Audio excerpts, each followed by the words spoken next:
Broad sheet موجودہ حکومت کی ناکامیوں میں سے ایک بڑی ناکامی ہے جس کی مکمل تحقیقات نہیں ہو سکی ہیں۔ یہ امر نہایت افسوسناک ہے کہ براڈ شیٹ کے معاملہ کی انکوائری کے لیے جو کمیشن بنایا گیا اس نے بھی شفاف تحقیقات کے بجائے اس پر مٹی ڈالنے اور اس کو ختم کرنے کی کوشش کی۔ اس لیے براڈ شیٹ کمیشن کو عرف عام میں مٹی پاؤ کمیشن بھی کہا جاتا ہے۔ اس نے نہ تو پاکستان کو نقصان پہنچانے والے اس معاہدے کے ملزمان کی نشاندہی کی اور نہ ہی ان کے خلاف کسی بھی قسم کی کوئی کارروائی کی سفارش کی۔ حکومت بھی اس معاملے پر مٹی ڈالنا چاہتی تھی، اس لیے وزیر اعظم عمران خان نے بھی ایک دفعہ معاملہ دبانے کے بعد دوبارہ کبھی اس کا ذکر نہیں کیا، حالانکہ وہ مخالفین پر الزام لگانے کا تو کوئی موقع ہاتھ سے جانے ہی نہیں دیتے۔ بہرحال براڈ شیٹ نے پاکستان کی عالمی سطح پر ساکھ کو ناقابل تلافی نقصان پہنچایا ہے، بلکہ اس کے ساتھ ہمیں بھاری جرمانہ بھی ادا کرنا پڑا ہے۔ یہ سب اپنی جگہ موجود تھا، لیکن اب براڈ شیٹ کے سربراہ کاوہ موسوی نے اپنے تازہ بیان میں میاں نواز شریف سے ان پر لگائے گئے تمام الزامات پر غیر مشروط معافی مانگ لی ہے۔ کاوہ موسوی نے کچھ عرصہ قبل نواز شریف پر بہت سنگین الزامات لگائے تھے، جن میں رشوت دینے کا الزام بھی شامل تھا۔ ان کے الزامات کے جواب میں حسین نواز نے ان کے خلاف پہلے مرحلے میں ہتک عزت کی کارروائی لندن میں شروع کی تھی۔ حسین نواز کے اس مقدمہ کی ابتدائی سماعت میں کاوہ موسوی نے ہتھیار پھینک دیے اور مقدمہ نہ لڑنے کا اعلان کیا، جس کے بعد برطانوی قوانین کے تحت انہیں حسین نواز کو 20,000 پاؤنڈ ہرجانہ اور قانونی اخراجات ادا کرنے پڑے۔ اس طرح بغیر مقدمہ لڑے صرف مقدمہ دائر کرتے ہی حسین نواز کو 20,000 پاؤنڈ مل گئے۔ یہاں یہ امر قابل ذکر ہے کہ یہ وہی کاوہ موسوی ہیں جنہوں نے لندن میں ہی پاکستان سے نہ صرف مقدمات جیتے ہیں بلکہ ہرجانے وصول کیے ہیں۔ جو شخص ایک طرف پاکستان سے مقدمے جیت رہا ہے اور دوسری طرف حسین نواز سے ہار رہا ہے۔ سیدھی اور صاف بات یہ ہے کہ حسین نواز کو ہرجانہ کی ادائیگی کے بعد کاوہ موسوی کو اندازہ تھا کہ میاں نواز شریف بھی ان پر مقدمہ کریں گے اور میاں نواز شریف پر لگائے گئے الزامات کا اس کے پاس کوئی ثبوت نہیں ہے۔ برطانیہ میں بغیر ثبوت الزامات پر آپ ہتک عزت کے مقدمات سے نہیں بچ سکتے۔ اس لیے قانون کی معمولی فہم رکھنے والے انسان کو بھی یہ بات سمجھ آئے گی کہ کاوہ موسوی نے میاں نواز شریف کی جانب سے مقدمہ سے بچنے کے لیے معافی مانگ لی ہے۔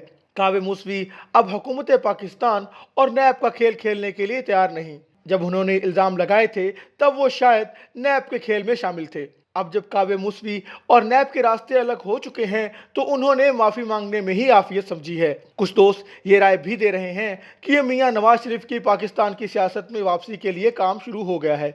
میاں نواز شریف کی نہ صرف وطن واپسی بلکہ سیاست میں واپسی کے لیے ماحول بنایا جا رہا ہے۔ موسوی کا بیان اور معافی بھی اس سلسلے کی ایک کڑی ہے، لیکن میں اس کو درست نہیں مانتا۔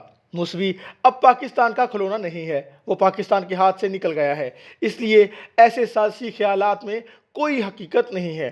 ویسے کیا میاں نواز شریف کے لیے کاوہ موسوی کی معافی کوئی اہمیت رکھتی ہے؟ میں سمجھتا ہوں کہ یہ اخلاقی فتح سے زیادہ کچھ نہیں۔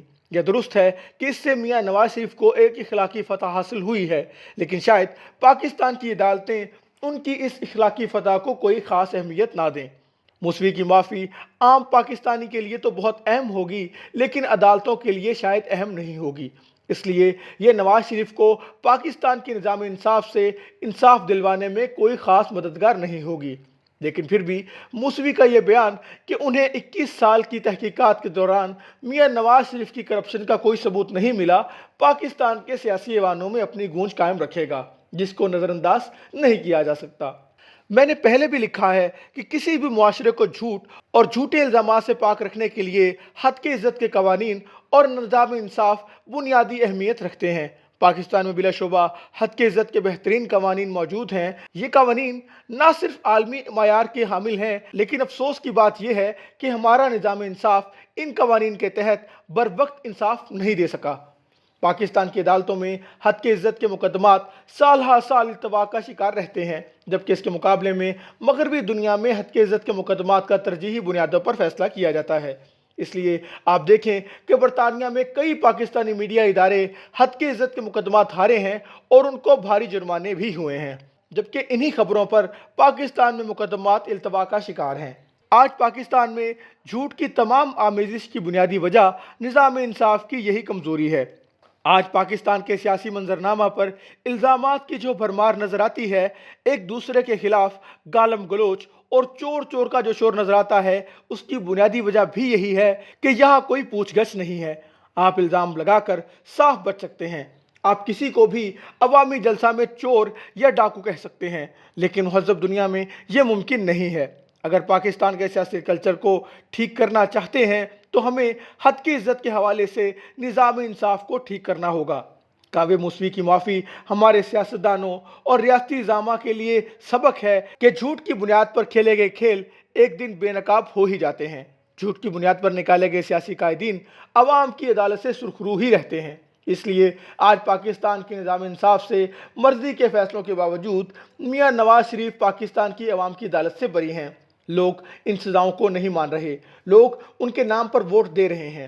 ان کو مائنس کرنے کی تمام کوششیں ناکام ہو گئی ہیں اور وہ آج بھی پاکستان کی سیاست کے محور ہیں۔ تاہم اس لڑائی اور کھیل میں پاکستان کا بہت نقصان ہو گیا ہے، جس کے ذمہ داران آزاد پھر رہے ہیں۔